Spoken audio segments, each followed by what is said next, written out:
ഒരു തട്ടിലുമില്ല. ഇത് ഞങ്ങൾ രണ്ടും ഒരു പാർട്ടിയല്ലല്ലോ. PM ശ്രീ എന്ന് പറയുന്നത് കേന്ദ്ര ഗവൺമെന്റിന്റെ വിദ്യാഭ്യാസ ആവിഷ്കൃത പദ്ധതിയാണ്. ഇങ്ങനെ ഒട്ടനവധി പദ്ധതികൾ ഇന്ത്യയിലുണ്ട്. ആ പദ്ധതികളെ സംബന്ധിച്ച് വ്യത്യസ്തമായ അഭിപ്രായങ്ങളും നിരീക്ഷണങ്ങളും ഓരോ പാർട്ടിക്കും ഉണ്ടാകാം.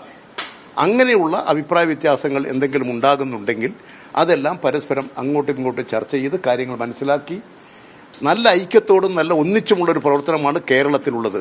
ഇടതുപക്ഷ ജനാധിപത്യ മുന്നണി കേരളത്തിൽ സുശക്തമാണ്.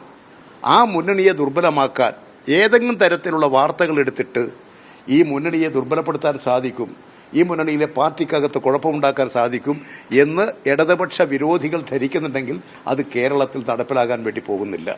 അതുകൊണ്ട് ഈ കാര്യത്തിൽ കേരള ഗവൺമെന്റ്, കേരളത്തിലെ LDF എല്ലാം ശരിയായ നിലപാട് തന്നെ സ്വീകരിക്കും.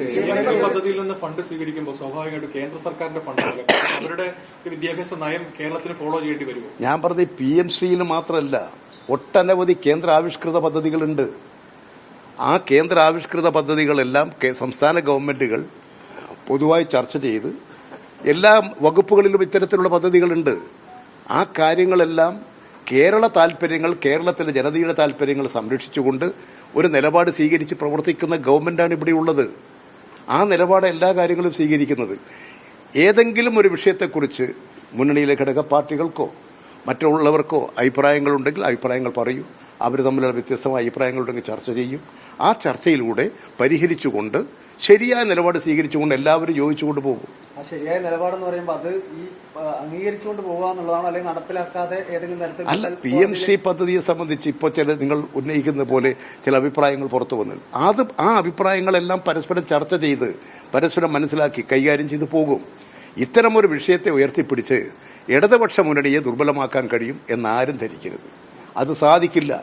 കാരണം ഇന്ന് രാജ്യം നേരിടുന്ന ഗൗരവമായ പ്രശ്നങ്ങൾക്ക് പരിഹാരം കാണാൻ ഇടതുപക്ഷത്തിന്റെ ഐക്യം വളരെ പ്രസക്തമാണ്.